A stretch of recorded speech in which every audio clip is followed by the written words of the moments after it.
Hi, and welcome to this live reading from Rock, Crush, and Roll by Hunter Snow. And this is presented by Itsy Bitsy Book Bits. Chapter 1. Tyler's phone vibrated early on Sunday morning, but she was already awake, worrying about the bands she managed and really life in general. The music industry was more competitive than college basketball during the month of March. It was also never ending and without a champion. "What's wrong?" she asked, as there was clearly a problem. Kim wouldn't be calling at this hour to shoot the shit about the weather. "Sorry, dude." The tour manager called everyone dude as a matter of principle. She groaned. "Let me guess. Josh forgot his passport?" Kim's voice showed no sign of surprise. It was commonplace for musicians, at least the ones they worked with, to forget something. Ugh, drummers. Tyler rubbed her eyes, not ready to start her day, and definitely not with this news. They're the worst. She meant men in general, but she didn't need to explain that to her best friend. They'd both been single for eons. "Yeah, I know, right?" Kim slurped some sort of beverage. "But it's my fault. It's my responsibility to check." He's an adult, isn't he? I mean, in theory." She threw back the covers with purpose and kicked herself into the hardwood floor. "Hold on, I'm putting you on speaker while I get dressed." "Josh doesn't even have a driver's license, or he could have used it to board the plane." "That's probably a good thing." "At least you're only handling their day-to-day." Kim's voice trailed off into the ether. Shit. These earbud thingies keep slipping. Dude, I can't believe Sebastian agreed to sign these fucking hellions. The sound of her boss's name before coffee was almost too much to bear. She yanked the elastic band from her top knot and held a wreath full of hair. "Fucker palmed them off on me, didn't he? I'm sure he didn't tell the West Grays they'd be dealing with me. I'd never willingly manage them. What's that stupid thing he's always saying? More pucks on the net." "Yeah, Sebastian's a fucking idiot." An airport announcement blared over the speakers. "So is Josh, for that matter. I'm looking right at him. Unbelievable. He's sprawled across a whole row of seats while people are standing. I'd make him go home, but our flight leaves in like 2 hours. Where are his roommates?" "He's tried calling, texting, but they're probably sleeping." "More like passed out." Josh's roommates were party animals, not that she'd seen animals partying outside of a zoo or a dog park. "Fucking hell," Tyler said after a beat. "Sorry." Kim had obviously screwed up, so she didn't need to rub it in. "I've been too easy on them. No more Mr. Nice Guy." "That's a great song. I love Alice Cooper. Hey, who knew all the babysitting I did as a teenager was practice for coddling musicians? But seriously, don't worry about it. I'm more annoyed than anything. Does he at least know where his passport is?" "He thinks it's in the kitchen." "Oh, and the side door's open, more like broken. But text if you can't find it." "Will do. I'll let you know when I'm 5 minutes out." Tyler twisted her hair back into a top knot and checked the time. She glanced at her Shih Tzu rescue as he slept on the foot of her bed. Sneaking out of her room wasn't an option since Rory's hearing was almost godlike. Plus, he clung to her like plastic wrap because his previous family had surrendered him to a local shelter simply because he didn't bark. It hardly made him defective. She wanted a little buddy, not a guard dog, to protect her. "Hi, Roar." Did everyone give their dog a nickname? Rory Bear, Roarster, and Roar Roar were her favorite things to call him. With a jerk, the dog lifted his head, metal tags clinking from his collar. Rory looked up at her as if to say, "What the hell, Mommy?" "Time to get up." With no time to spare, she buckled Rory into the passenger seat of her rusted-out SUV. The truck's manufacturer had named it Radiant Red, but now Lackluster Red seemed more appropriate. Droplets of water speckled the windshield, so she turned on the wipers. People called it Rain City for a reason. It fucking poured here. But the worst was yet to come since it was only the end of September. Tyler had lived in Vancouver for over a decade, but her home was still in Winnipeg. As the saying went, you could take the girl out of Manitoba, but no one ever said that. Tyler zipped along Commercial Drive, pretending that she was a Formula One driver. She'd binged Drive to Survive on Netflix last summer, and now she was obsessed with all the teams. But she only cheered for Mercedes. Lewis Hamilton was her number one, and whenever he had pole position, she thought of something sexual. She parked in the driveway of Josh's house and left the engine running. Having a shoddy alternator, she couldn't run the risk of her truck not starting. The Stranger Things music played in her head as she inched the door open and stepped into the kitchen. Ugh, gross. The stench of wet cigarettes permeated the air and beer splatter covered the walls. Pinching her nose, she searched for the drummer's passport. How do people live like this? She stepped over a graveyard of empty beer cans. Aha! The evidence of beer pong was left on display. They'd lined up red solo cups like bowling pins on both ends of the kitchen table. She spied a dark blue booklet with a gold emblem under the mess, and with a tug, she unstuck Josh's passport from the table and held it like Rory's poop bag. 20 minutes later, Tyler drove up the ramp to the airport's departures. Thank God. Kim was already at the drop-off marker, her bright pink hair standing out like a flamingo. Tyler lowered the passenger side window as she approached the curb. Dude, their flight just got delayed an hour. Kim reached for Josh's passport and smiled at Rory, asleep in the shape of a neck pillow. He looked like a miniature panda with his black and white markings.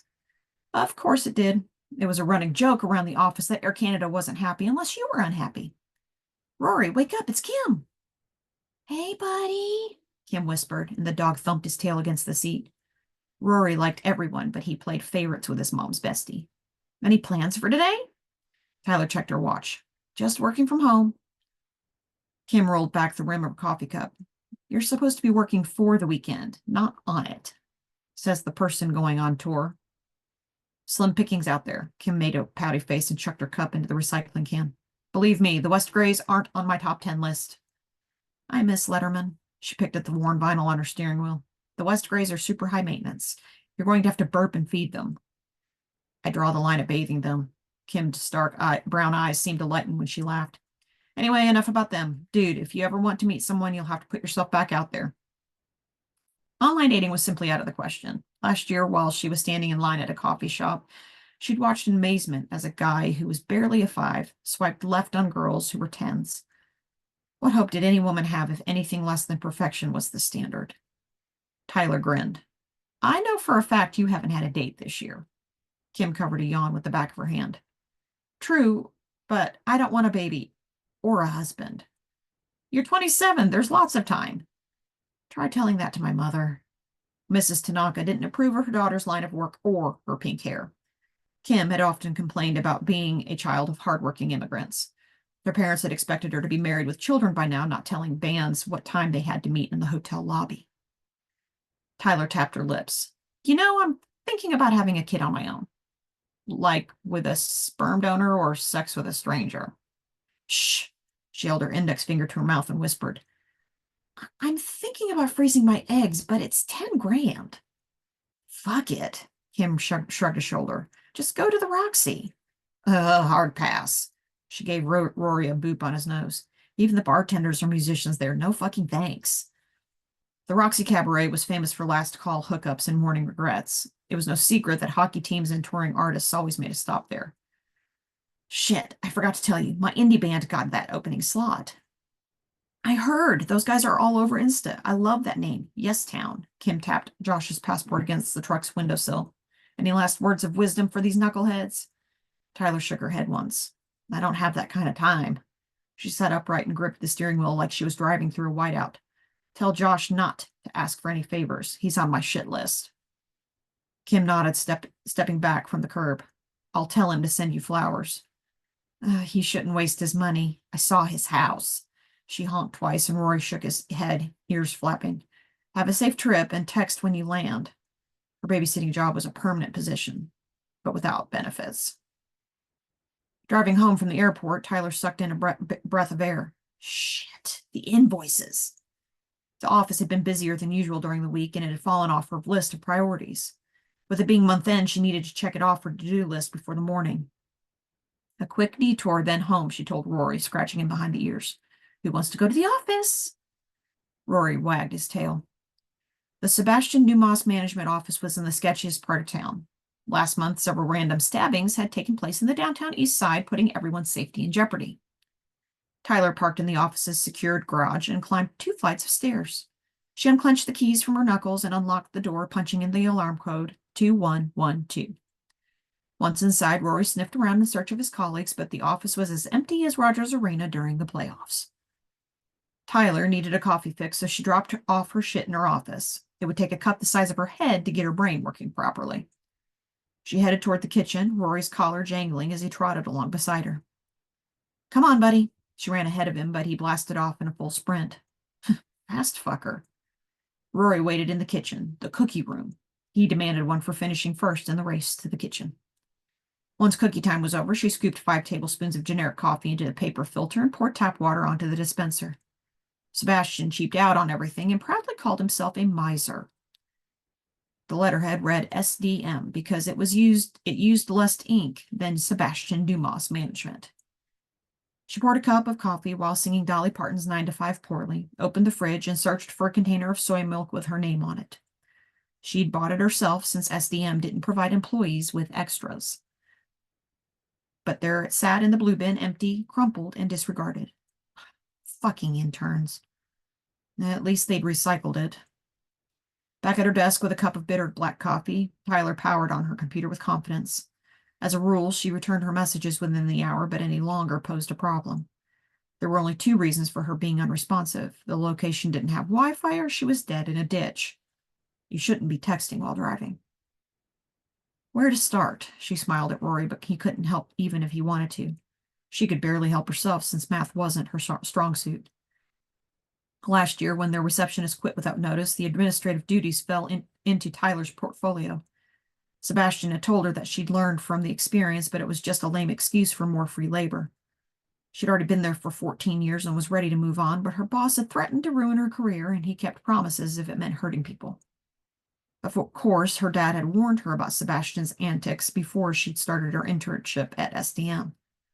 Tyler's dad, Paul Burt Robertson, had known Sebastian since the early Winnipeg club years. Back in the day, they were competitors of sorts, although the best bands hired her dad to play lead guitar while her boss took rhythm guitar gigs with the duds. And now that Sebastian had the upper hand by employing his former rival's daughter, he was loving every minute of it. Plus, it put Burt in his debt for hiring her after the internship was over, and favors were his currency. Sebastian wasn't good prairie folk like the Robertsons. He was a francophone from Quebec City, and problems came with the territory. An hour later, Rory perked up from his dog bed, alerting Tyler that he'd heard something. A burglar would have been preferable to Sebastian since the thief was sure to be quiet, unlike her boss, her nemesis. A groan rumbled from the back of her throat as she rolled her chair out of the way and followed her furry friend down the hallway. She laughed at how Rory's bum wiggled when his little legs hit the carpet. "Can I help you?" she asked, approaching the reception area.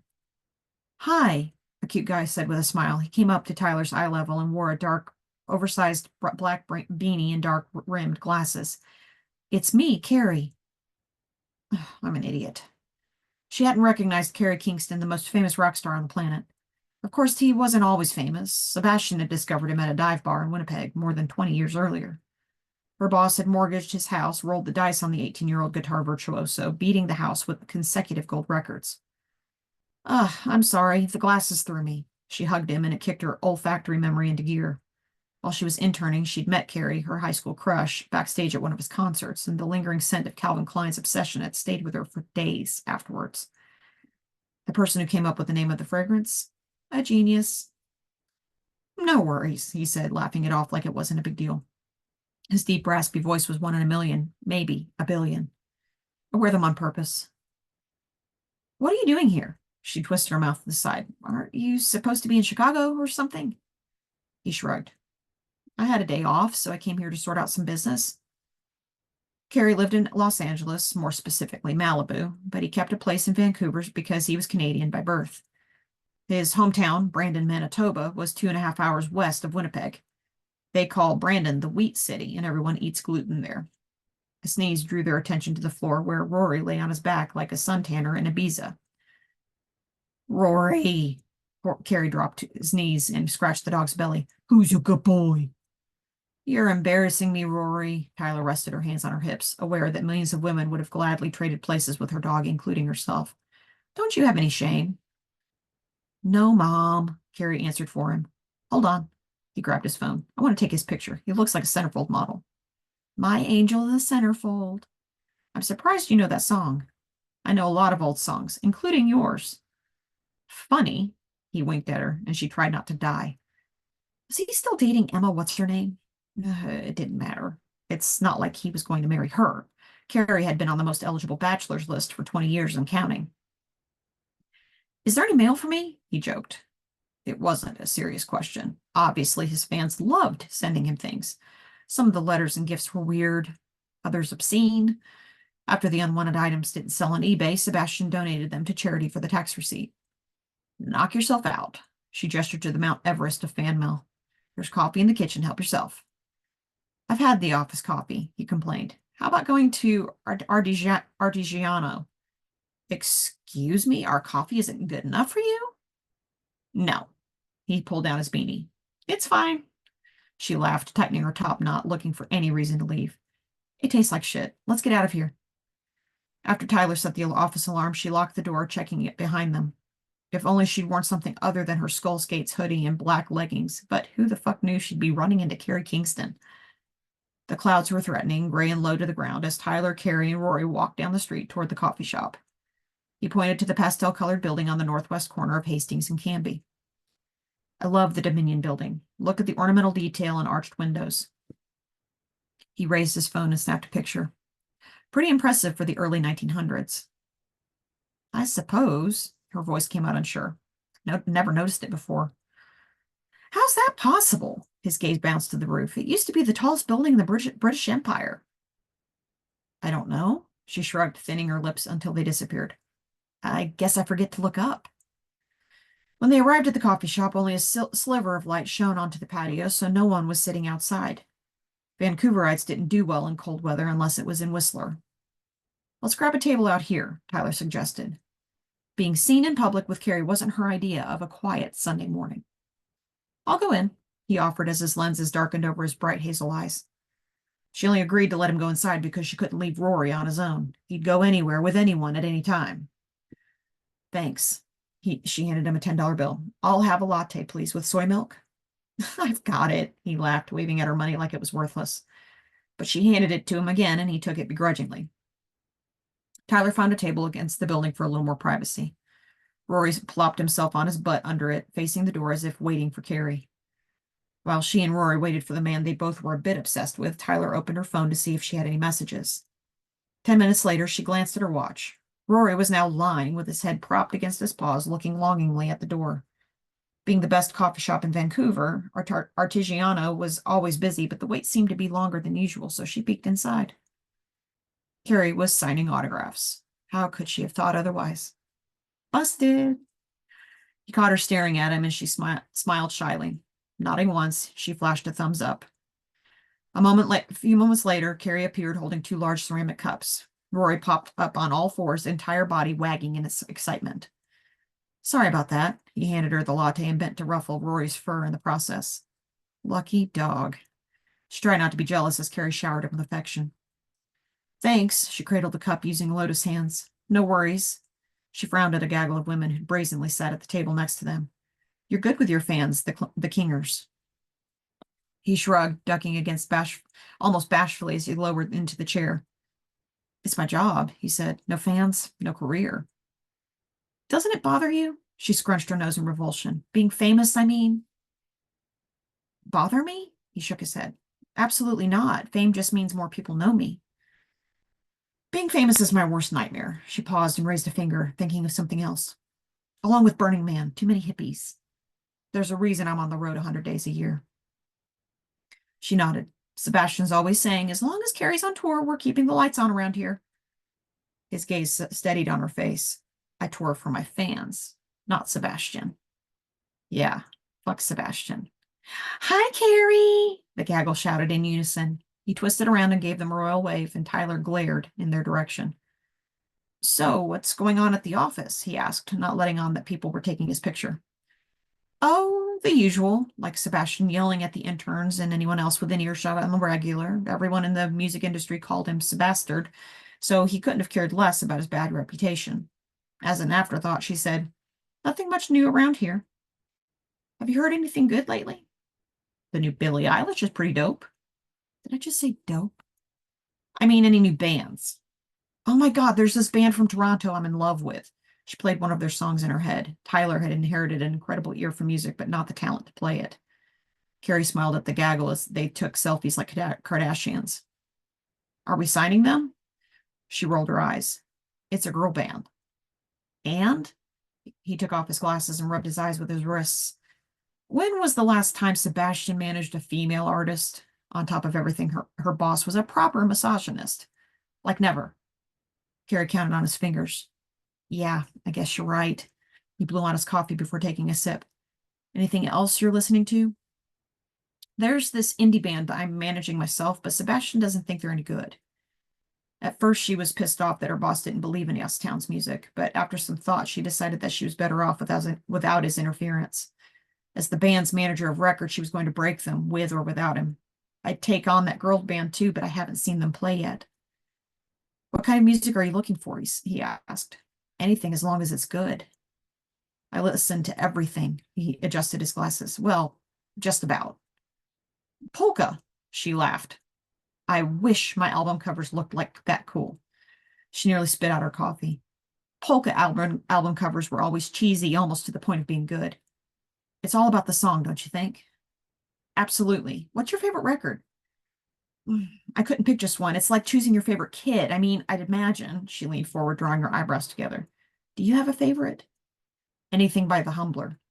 As they continued chatting, the coffee shop patrons closed in on them like zombies in Michael Jackson's Thriller video. It's getting crowded, she said, her annoyance with the noisy intrusions growing. Cary turned his head to the fans and back again. Want to get out of here? Yes, she jumped out of her seat. We can head back to the office and load your mail into my truck, and I'll drive you home. Regret washed over Tyler as soon as the words left her mouth. He didn't need a ride from her. He drove around in limos, not old jalopies. She'd let him off the hook from feeling obligated to ride in her truck once they got back to the office. After Tyler grabbed the mail from the office, they walked down the stairs to SDM's parking garage. She pointed to the car parked beside hers. My next one's going to be electric. Right now, she couldn't afford to buy anything newer. Something quieter. Are you sure you don't want to call for a car? While they'd collected the mail, she'd ruefully revealed that her truck was a little beat up and suggested maybe he'd want to call for a car to take him and his mail back to his house, but he'd firmly declined. Cary heaved the mailbags into the trunk and climbed into the passenger seat. Nope, this is great. Need a hand? He asked, noticing her wrestling with the dog. I'm good. But she wasn't good at all. Rory was squirming around like a worm on a fishing hook, and she had nothing to bait him with. As she tried to buckle him into the back seat, his harness slipped through her fingers, and he hurdled the console, jumping into Cary's lap and licking his face. Rory Robertson, get down. It's fine. Cary helped the miniature panda on his lap. Rory loved riding shotgun. Thankfully, her truck started after one turn of the key, so she headed south toward Yaletown on Richards Street, driving slower than the speed limit because her $2 million insurance policy wasn't enough coverage with Cary sitting next to her. He pointed to the window. I live just around the corner. She tapped on the steering wheel. Hey, have you heard the new Arkles song? Cary turned his head. Who? Arkles, she enunciated clearly. Their new song. Arkles? Oh my God, Cary! She took her eyes off the road for a split second. They're my favorite band, banger after banger. I'll check it out. You can turn at the next left. I know where you live. I have keys to your penthouse. You do you? He pushed back his beanie and smirked. She had to admit that it sounded a little creepy. I mean the office. The office has keys to your penthouse for emergencies. She had left his deliveries with the building's concierge, so there was no reason for her to be up there. Relax. He gave her shoulder a squeeze. I was joking. I'm never washing this hoodie. When they arrived at their destination, she hung her head and breathed audibly in relief. Sebastian would have murdered her in cold blood if anything had happened to him. Cary stepped out of the truck and buckled Rory into the passenger seat. There you go, little bunny. She gave her dog a cool stare before cranking her neck toward the rear. Do you need any help back there? I've got it, thanks. He hoisted the bags out of the SUV with little effort. I'm buried with paperwork today, and I might do some writing later. He walked around the vehicle to give the driver's side window and gave her a charming smile, filled with a little heat. How about meeting me for a drink later, around 10? I have some checks for Sebastian, he pointed. There's a place across the street we can meet at. Sure, she gulped down the air bubble lodged in her throat. Sounds good. Cary flashed his famous smile. Thanks for the ride. Looking forward to tonight. What did I get myself into?